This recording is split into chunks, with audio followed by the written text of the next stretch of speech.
अस्सलाम वालेकुम।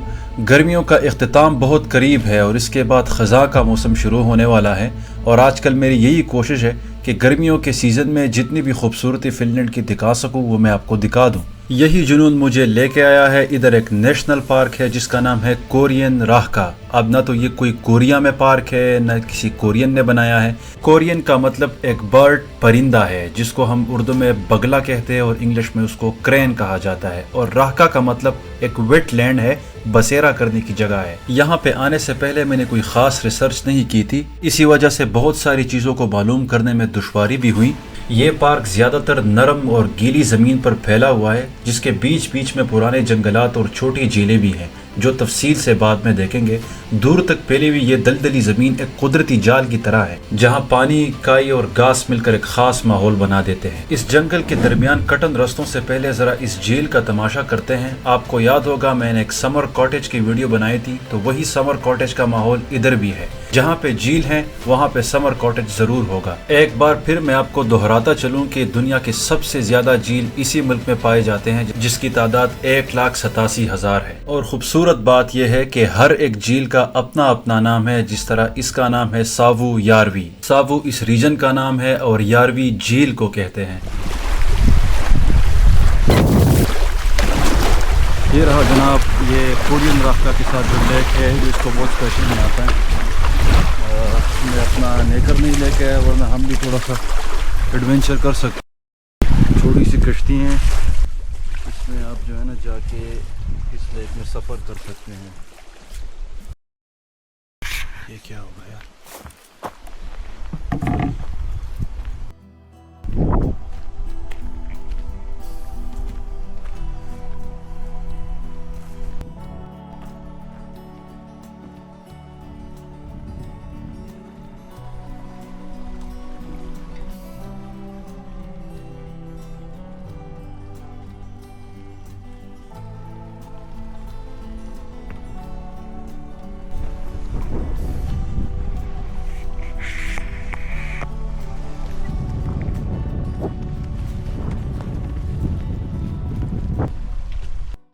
इस झील के साथ यही वो जगह है जहां आप समर कॉटेज का माहौल बना सकते हैं। यहाँ पे आप समर्स में आके बारबेक्यू वगैरह कर सकते हैं। अपनी जो खाने की चीज़ें हैं वो लेके आप यहाँ पे बैठ के और उसको खाने के बाद इस नेशनल पार्क के कटन और बारीक रस्तों पे जाके इसकी खूबसूरती को देख सकते हैं। सिर्फ यही वाहिद समर कॉटेज नहीं है बल्कि इसके अलावा आगे जाके और भी समर कॉटेजेस हैं जहाँ पे प्राइवेट लोगों ने रखी हुई हैं। आपको बुक करके जाते हैं और वहाँ पे ठहरते हैं। इसके बाद मैं उधर भी जाऊँगा जिनको बहुत अच्छे तरीके से मेंटेन रखा गया है, जहाँ आप आके पुरसुकून तरीके से अपना टाइम गुजार सकते हैं। और को पानी चाहिए साफ़ तो आप पानी यहाँ से पी सकते हैं। अभी मैं आ गया वही प्राइवेट समर कॉटेजेस जिसकी मैं बात कर रहा था। और ये सिर्फ वाहिद ये नहीं है बल्कि और भी बहुत सारी हैं। अगर आप नेशनल पार्क में आते हैं और आप थोड़ा सा ज़्यादा टाइम गुजारते हैं तो यही समर कॉटेजेस होती हैं जिसमें आप ठहरते हैं और ये हर किस्म की सहूलत से माला माल होती हैं। ये बहुत अच्छे तरीके से मेंटेन रखा जाता है ताकि लोगों को सुकून मिले और वो ऐसा महसूस करे कि ये इनका अपना घर है या कोई फार्म हाउस है। मैं बाहर दोबारा निकल गया और यहाँ पे मुझे 2 और छोटे छोटे कमरे मिले जिनके सामने ये लेटर बॉक्सेस लगी हुई है। और सिर्फ यही नहीं, एक छोटा सा नन्ना मुन्ना तालाब मुझे मिल गया जहाँ पे पत्ते बिखरे हुए हैं इसमें और बहुत दिलकश मंजर पेश कर रहा था। दिल चाह रहा था कि सारा दिन यहाँ पे बैठूं और इस खामोशी को और इस बेहतरीन मंजर को मैं देखता रहूं। लेकिन वक्त कम था और मैं चाह रहा था कि मैं नेशनल पार्क के जंगल के बारीक रस्तों पे जाऊं और देखूं कि वहाँ की क्या खूबसूरती है।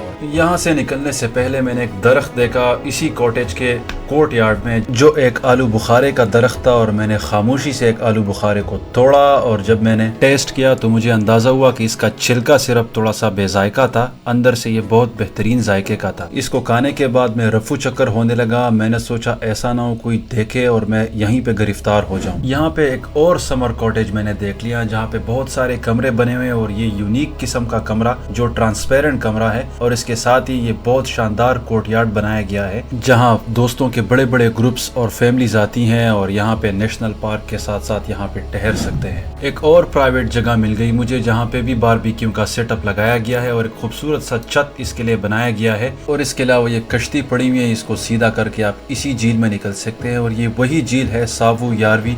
इसके इर्द गिर्द मैं घूम रहा हूँ और यहाँ पे मैंने थोड़ा सा टाइम ज़्यादा लगा लिया। तो मैं चाहता हूँ कि मैं यहाँ से फाइनली निकलूँ और वो जो पैदल जाने वाली ट्रेल है जंगल के बीच में, उधर चला जाऊँ, जिसकी वजह से ये नेशनल पार्क बहुत मशहूर है। यही वो पॉइंट है जहाँ से वो ट्रेल शुरू होता है। ये नाम लिखे हुए, ये पूरा कोई 6 किलोमीटर का ट्रेल है। इन नामों को मैंने इंग्लिश में भी ट्रांसलेट करने की कोशिश की, लेकिन ये एक्यूरेटली ट्रांसलेट नहीं हुई और इसी वजह से मैं काफ़ी मुश्किल से दो चार हुआ। आगे जाके एक और बोर्ड नज़र आया जहाँ पे 2 रास्ते थे और मुझे एक चूज करना था। बहरहाल मैं दाएं जानिब वाले रास्ते पे निकलने लगा और मेरे जहन में ये बात डाल दी गई थी कि यहाँ पे कुछ स्टोन है, शायद मैंने गूगल पे देखा हुआ था। तो मैंने कहा मैं इस रास्ते के आखिर तक जाऊंगा और जो नायाब स्टोन है उसको देखूंगा। तो जहन में 6 किलोमीटर रख के मैं निकलता गया और रास्ते में मुख्तलिफ किस्म की चीजें नजर आई। यही वो परिंदा है जिसकी मैं बात कर रहा था, क्रेन, यानी उर्दू में बगला और फिनिश में उसको कुर्की कहते हैं और इसी ही के नाम से इस पार्क का नाम रखा गया है कोरियन राह का। अब इसकी हिस्ट्री में अब नहीं जाते क्योंकि यहाँ पे सारी डिटेल्स लिखी हुई, अगर आप आ गए हैं तो आप खुद यहाँ पढ़ ले कि इसकी क्या हिस्ट्री है। हम तो पार्क की खूबसूरती देखने आए हैं, तो उसी खूबसूरती को ढूंढने के लिए मैं आगे बढ़ता जा रहा हूँ। इस नेशनल पार्क में लकड़ी से बने हुए रास्ते हैं जो वहाँ बनाए गए हैं जहाँ जमीन बहुत गीली है और दलदली है, लेकिन ये पूरा रास्ता एक जैसा आसान नहीं है क्योंकि दरमियान में कुछ ऐसे हिस्से भी आते हैं जहाँ ट्रैक सख्त और मुश्किल हो जाती है। चारों तरफ सिर्फ जंगल ही जंगल होता है और आपका थकन बढ़ता जाता है। मैं एक बड़े पत्थर पर कुछ देर के लिए बैठ गया। लगभग 2.5 किलोमीटर का फासला मैं तय कर चुका हूँ, मगर आगे का रास्ता कैसा होगा ये अब भी नहीं जानता। जहाँ मैं बैठा हुआ हूँ इसका मंजर भी बहुत दिलकश है। बड़ा सा पत्थर है जिस पर सब्ज घास और छोटे छोटे पौधे उगे हुए हैं। बैठने के लिए बिल्कुल मौजूद जगह, लेकिन ज्यादा देर रुकना ठीक नहीं, कहीं ऐसा ना हो कि अंधेरा हो जाए। इसलिए मैं फिर उठता हूँ और तेज कदमों से आगे बढ़ने की कोशिश करता हूँ। कभी रास्ता बिल्कुल हमवार लगता है और कभी अचानक चढ़ाई या पथरीला हिस्सा आ जाता है। यही वजह है कि ऐसे इन हमवार रास्तों पे जाते वक्त हमेशा अच्छे जूते, हाइकिंग स्टिक और पानी साथ रखना चाहिए। मगर मैं बगैर तैयारी के ही निकल पड़ा क्योंकि मुझे अंदाजा ही नहीं था कि रास्ता इतना लंबा होगा। अब जब निकल आया हूँ तो वापस मुड़ने पर अफसोस ही होगा क्योंकि मैं उन खास पत्थरों की तलाश में हूँ। ये नहीं जानता कि वो मुझे मिलेंगे या नहीं, लेकिन अगर ना भी मिले तो ये रास्ता इतना खूबसूरत है कि इस रास्ते के मजे को लेके ही मैं अपने जहन में वापस लौटूंगा।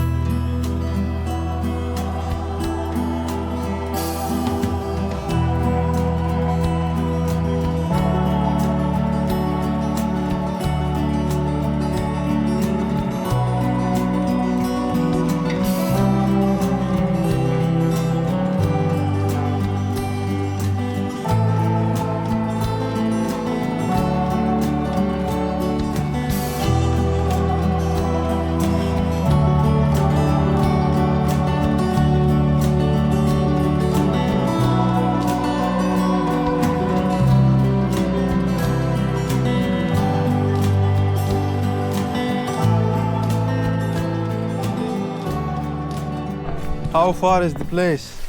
What place are you looking for? Stones. Stones. Did you see some stones there?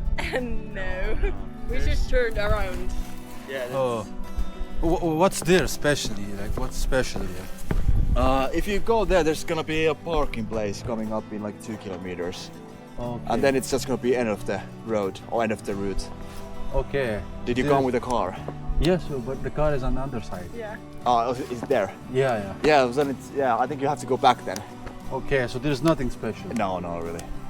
Yeah, I'll just turn around. Yeah. Yeah. At least we don't know. Yeah, it's like 4 kilometers back to the parking place. And there's Oh. another parking place in 2 kilometers. Yeah, in numbers it's 4, but it seems like 400 kilometers. I was really like frustrated by coming. Yeah, we as well. But Yeah. let's see. I don't know. But like I was reading over Yeah. there.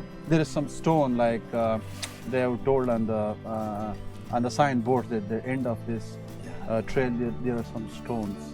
I've never heard. Yeah, at least we didn't see them if there was. Are you from here? Well, we're from Turku, Åbo. Oh, okay. Yeah, I'm close also from Turku. Yeah. Let's see. I'll just turn around. Thank you very much. Bye bye. Yeah, sure. इनसे मैंने पूछा कि भाई क्या है उधर, उसने कहा कि उधर कुछ नहीं है. So it went all in vain. My 5 kilometer trail just drained.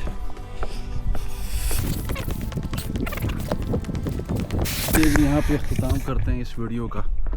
मेरे ख्याल में मुझे जाना चाहिए वापस तो लबो लबाब ये है कि बस ये एक ट्रेल है जो कि 6 किलोमीटर का ट्रेल है, और वहाँ पे लिखा है कि कुछ स्टोन्स है इधर, लेकिन वो स्टोन्स पता नहीं इधर नहीं है, शायद वो कहीं और है, क्योंकि ये बहुत बड़ा नेशनल पार्क है। National park in the sense कि बहुत बड़ा एक इलाका है बस, और कुछ नहीं है। पार्क में तो हम जिस तरह हमारा वो होता है, क्या नाम है, जिस तरह का तस्वुर होता है पार्क का, मतलब वो झूले, जितने सारे खेलने की चीज़ें होती हैं, वो हमारा पार्क होता है, लेकिन इनका पार्क यही है, नेशनल पार्क।